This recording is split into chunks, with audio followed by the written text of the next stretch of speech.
কিয়ামত ঠিক কবে হতে যাচ্ছে তা শুধুমাত্র আল্লাহ ভালো জানেন। তবে রাসূল সাল্লাল্লাহু আলাইহি সাল্লাম আমাদের কিছু আলামতের কথা বলে গিয়েছেন।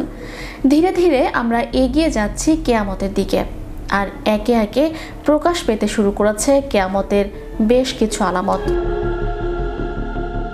এসব আলামতকে দুই ভাগে ভাগ করা যায়, বড় আলামত ও ছোট আলামত। বড় আলামত হচ্ছে 10টা, আর যখন এই বড় আলামতগুলো প্রকাশ পেতে শুরু করবে তখন থেকে তওবার দরজা বন্ধ হয়ে যাবে। তবে ছোট আলামতগুলো দেখে যদি কেউ তওবা করে আর আল্লাহর পথে ফিরে আসে তবে হয়তো আল্লাহ তাকে ক্ষমা করে দিবেন। মহানবী সাল্লাল্লাহু আলাইহি সাল্লাম বলেছেন, কিয়ামতের অন্যতম আলামত হচ্ছেন তিনি নিজে। অর্থাৎ মহানবী সাল্লাল্লাহু আলাইহি সাল্লামের পৃথিবীতে আসাই ছিল কিয়ামতের প্রথম আলামত। আবু হুরায়রা রাদিয়াল্লাহু আনহু থেকে বর্ণিত, রাসূল সাল্লাল্লাহু আলাইহি সাল্লাম তার 2 আঙ্গুল একসাথে করে বলেন, এই আঙ্গুল দুটো যেমন কাছাকাছি আমাকেও কিয়ামতের ঠিক এমন কাছেই পাঠানো হচ্ছে। রাসূল সাল্লাল্লাহু আলাইহি সাল্লাম হলেন শেষ নবী, তারপরে আর কোনো নবী আসবেন না, সুতরাং এটাই স্বাভাবিক যে তারপরেই কিয়ামত আসবে।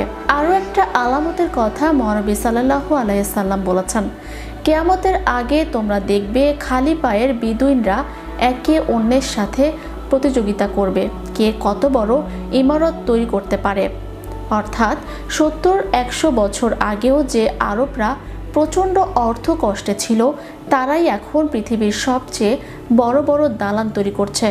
শুধু যে দালান তৈরি করছে তা না, একে অন্যের সাথে তারা প্রতিযোগিতা করছে কে কত বড় দালান তৈরি করতে পারে, যার উদাহরণ দুবাইয়ের বুর্জ খলিফা। আরও একটা ভবিষ্যৎবাণী করেছেন নবী করিম সাল্লাল্লাহু আলাইহি সাল্লাম যে কিয়ামতের আগে মসজিদ হবে রাজপ্রাসাদের মতো। যদিও মহানবী সাল্লাল্লাহু আলাইহি সাল্লামের নির্দেশ ছিল মসজিদ হবে সাধারণ, কিন্তু আজ আমাদের আশেপাশের মসজিদগুলোর দিকে তাকালেই দেখা যায় মার্বেলের পাথর, দামি কার্পেট, ঝাড়বাতি কি নেই, একদম রাজপ্রাসাদের মতো। কিন্তু তবুও এসব মসজিদ নামাজের সময় প্রায় খালিই পড়ে থাকে। মহানবী সাল্লাল্লাহু আলাইহি সাল্লাম আরও বলেন, কিয়ামতের আগে হত্যা বেড়ে যাবে, এতটাই বাড়বে যে হত্যা করছে সে জানবে না কেন হত্যা করছে, আর যে নিহত হচ্ছে সেও জানবে না কেন নিহত হচ্ছে। আমাদের সমাজের বর্তমান চিত্র কি এটা নয়?